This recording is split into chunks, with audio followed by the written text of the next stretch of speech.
ভাই বোনের যেরকম কোনো পর্দা নাই শরীয়তে, গুরু ভাই বোনের মধ্যে কোনো ভেদাভেদ নাই। ভেদাভেদ থাকে কোন জায়গায়? বেগানার সাথে। পর্দা রাখবেন যে আপনার গুরুর মুরিদ না, বেগানা, তার সামনে হেজাবের সাথে, পর্দার সাথে, আদবের সাথে, সভ্যতার সাথে বসেন। কারণ সে ভুল ধরতে পারে। আপনার ভাই আপনাকে ভুল ধরলো, ক্ষমা করে দিন। এর জন্য আমরা মুর্শিদের রূপে ধ্যান করি। আমাদের পিতা এক, মাতা অনেক। আমাদের পিতা এক, গুরু গুরু স্বামী কিসের? হৃদয়ে, দেহের না। দেহের স্বামী হলো জামাই, যে মহারানা দিয়ে বিয়া করে। এখন দেহের জামাই তালাক দিয়ে দেয় কারে? দেহকে। কিন্তু হৃদয়ের স্বামী তালাক দেয় না। হেন প্রাণ বন্ধু হৃদয়ের স্বামী আছে না একটা? মন মাঝে কার যেন ডাক শোনা যায়, মন মাঝে কার যেন ডাক শোনা যায়। সেখানে বলতেছে হেন প্রাণ বন্ধু হৃদয়ের স্বামী। আপন মুর্শিদ হইল আমার হৃদয়ের স্বামী।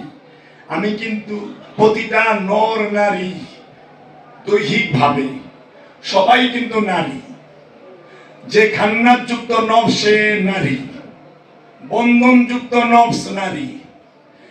আর ওই নারীর স্বামী হইল কামিল মহাপুরুষ, আপন মুর্শিদ। সেই স্বামী কি করবে? ওই নারীকে বন্ধন মুক্ত করে পুরুষে পরিণত করবে, মুক্ত মহাপুরুষে। এজন্য পুরুষ জন্মায় না, পুরুষত্ব অর্জন। নর জন্মায়, নারী জন্মায়। নরকে কোরআনের ভাষায় বলছে জাকারা, নারীকে কোরআনের ভাষায় বলছে উনসা। জাকারা ওয়া উনসা। আবার কোরআনের ভাষায় নিসা বলেছে। নিসা কাকে বলে? জাকারা বলা হয় যে দৈহিক লিঙ্গের পুরুষ, মানে নর, তাকে। এরকম আপনারা সবাই।